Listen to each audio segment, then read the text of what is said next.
ನಮಸ್ಕಾರ.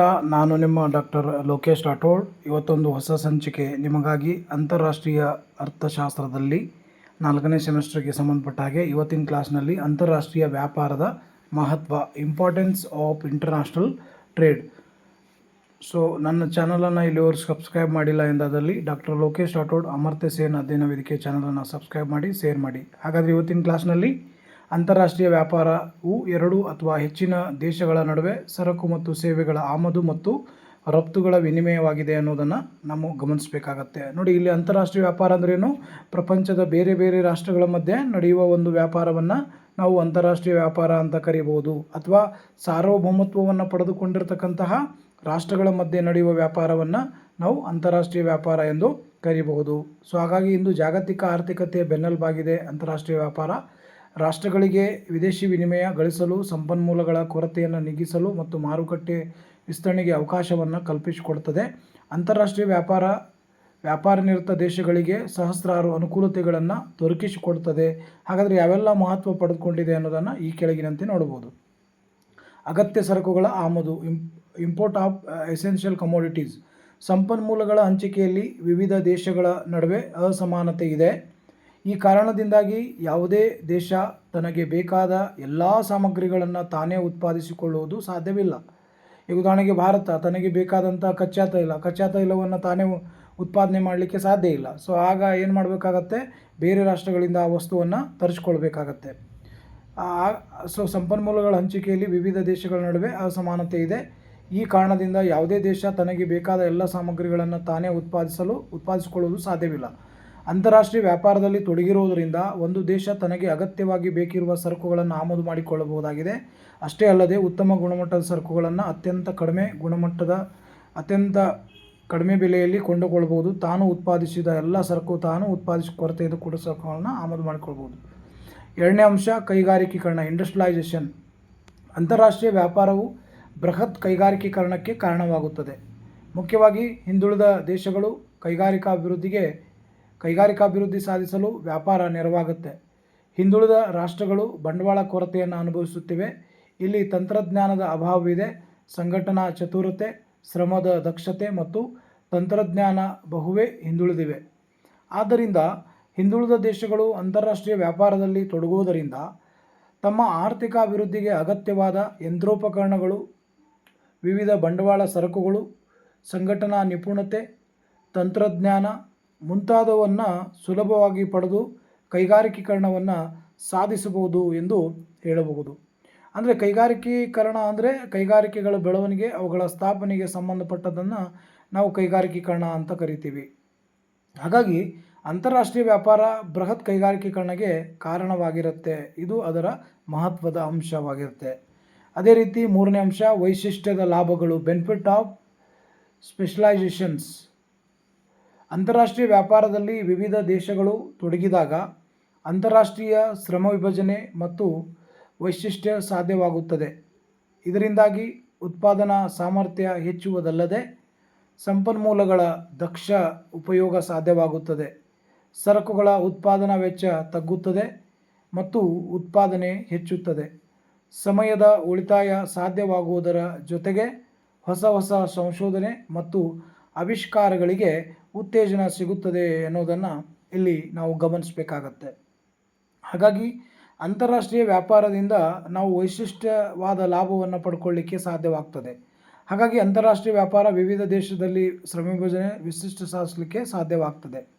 ಅದೇ ರೀತಿ ನಾಲ್ಕನೇ ಅಂಶ, ಅಂತಾರಾಷ್ಟ್ರೀಯ ಸಹಕಾರ, ಇಂಟರ್ನ್ಯಾಷನಲ್ ಕೋಆಪರೇಷನ್. ಅಂತಾರಾಷ್ಟ್ರೀಯ ವ್ಯಾಪಾರದಲ್ಲಿ ಜಗತ್ತಿನ ವಿವಿಧ ದೇಶಗಳು ಪಾಲ್ಗೊಳ್ಳುವುದರಿಂದ ದೇಶಗಳ ನಡುವೆ ಸಹಕಾರವೇರ್ಪಟ್ಟು ಅಂತಾರಾಷ್ಟ್ರೀಯ ಸಹಕಾರ ಮತ್ತು ಸಹಬಾಳ್ವೆ ಸಾಧ್ಯವಾಗುತ್ತೆ. ಇದರಿಂದಾಗಿ ದೇಶಗಳ ನಡುವೆ ವೈಷಮ್ಯಗಳು ಇಲ್ಲದಂತಾಗಿ ಯುದ್ಧದಂತಹ ಭಯಾನಕ ಸಾಧ್ಯತೆಗಳು ಕಿತ್ತೊಗೆಯಬಹುದು. ದೇಶಗಳು ಪರಸ್ಪರ ಸಹಕಾರದಿಂದ ಹೆಚ್ಚಿನ ಅನುಕೂಲಗಳನ್ನು ಪಡೆಯಬಹುದಾಗಿದೆ ಅನ್ನೋದನ್ನು ಇಲ್ಲಿ ನಾವು ಗಮನಿಸಬೇಕಾಗತ್ತೆ. ಅಂತಾರಾಷ್ಟ್ರೀಯ ಮಟ್ಟದಲ್ಲಿ ಅನೇಕ ರಾಷ್ಟ್ರಗಳು ವ್ಯಾಪಾರದಲ್ಲಿ ತೊಡಗಿಕೊಳ್ತಾ ಇರುವುದರಿಂದ ಆ ರಾಷ್ಟ್ರಗಳ ಮಧ್ಯೆ ಏನಾಗಿರುತ್ತೆ ಅಂದರೆ ಅಂತಾರಾಷ್ಟ್ರೀಯ ಸಹಕಾರ ಏರ್ಪಡುತ್ತೆ ಅನ್ನೋದನ್ನು ನಾವಿಲ್ಲಿ ಗಮನಿಸಬೇಕಾಗತ್ತೆ. ಯಾವುದೇ ರೀತಿಯ ತಂಟೆ ತಕರಾರುಗಳು ಅಥವಾ ಯಾವುದೇ ಯುದ್ಧಗಳು ಆಗುವ ಸಾಧ್ಯತೆ ಇರುವುದಿಲ್ಲ. ಸೊ ಅಂತಾರಾಷ್ಟ್ರೀಯ ವ್ಯಾಪಾರದಲ್ಲಿ ಅಂತಾರಾಷ್ಟ್ರೀಯ ಸಹಕಾರ ಏರ್ಪಡುತ್ತದೆ. ಅದೇ ರೀತಿ 5ನೇ ಅಂಶ ಸಂಪನ್ಮೂಲಗಳ ದಕ್ಷ ಬಳಕೆ, ಎಫಿಷಿಯಂಟ್ ಯೂಸ್ ಆಫ್ ರಿಸೋರ್ಸಸ್.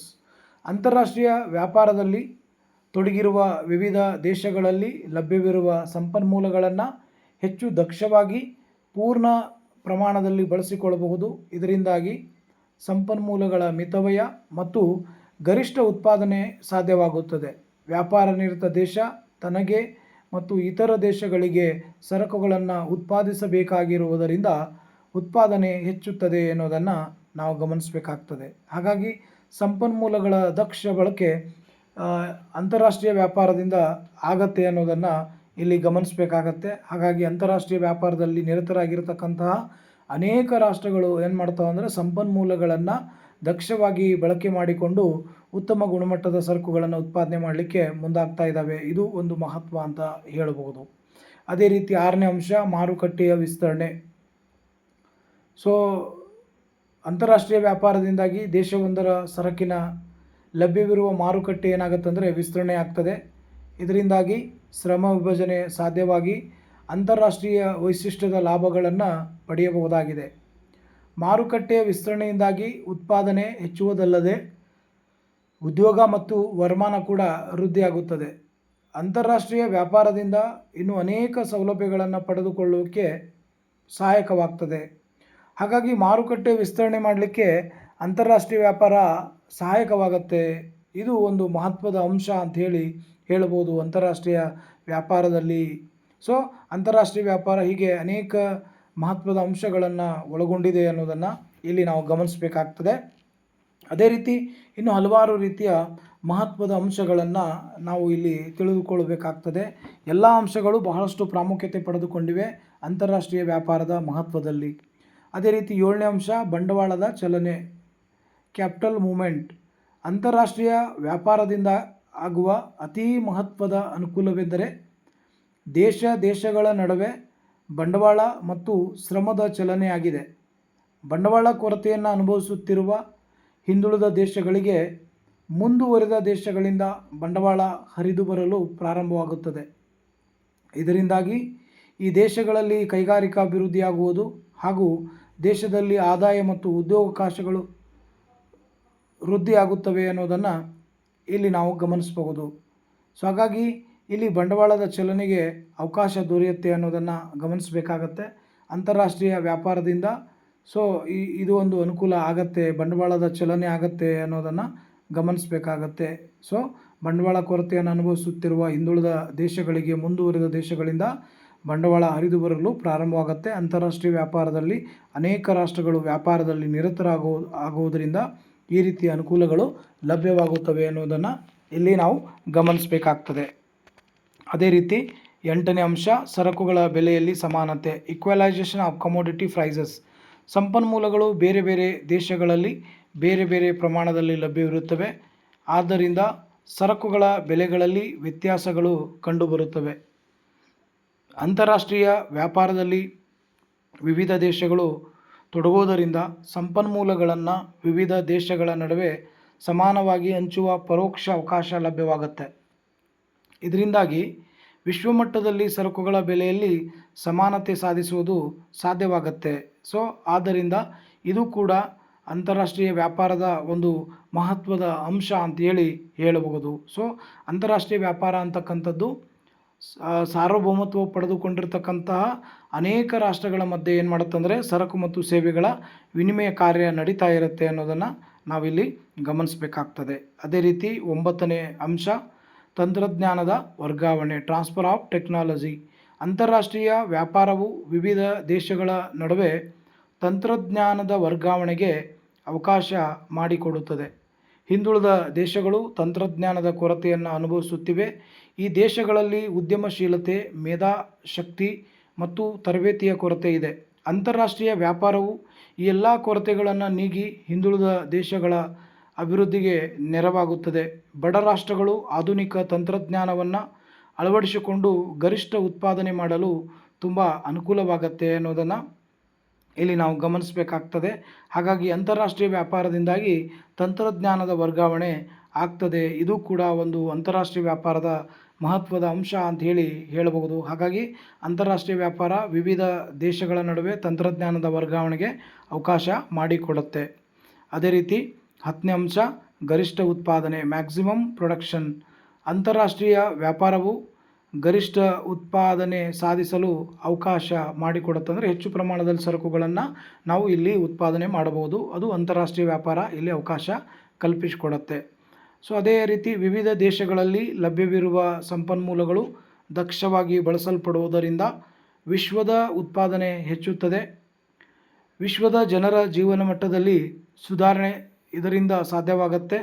ಒಂದು ನಿರ್ದಿಷ್ಟ ದೇಶದಲ್ಲೂ ಸಹ ಮಾರುಕಟ್ಟೆಯ ಸಮಸ್ಯೆ ಪರಿಹಾರದಿಂದಾಗಿ ಗರಿಷ್ಠ ಉತ್ಪಾದನೆ ಸಾಧ್ಯವಾಗುತ್ತೆ ಅನ್ನೋದನ್ನು ಇಲ್ಲಿ ನಾವು ಗಮನಿಸಬೇಕಾಗ್ತದೆ. ಹಾಗಾಗಿ ಎಲ್ಲ ಉದ್ಯಮಗಳು ಗರಿಷ್ಠ ಪ್ರಮಾಣದಲ್ಲಿ ಸರಕುಗಳನ್ನು ಉತ್ಪಾದನೆ ಮಾಡಲಿಕ್ಕೆ ಅವಕಾಶ ಆಗುತ್ತೆ ಅಂತಾರಾಷ್ಟ್ರೀಯ ವ್ಯಾಪಾರದಿಂದ ಅನ್ನೋದನ್ನು ಇಲ್ಲಿ ನಾವು ಗಮನಿಸಬಹುದು.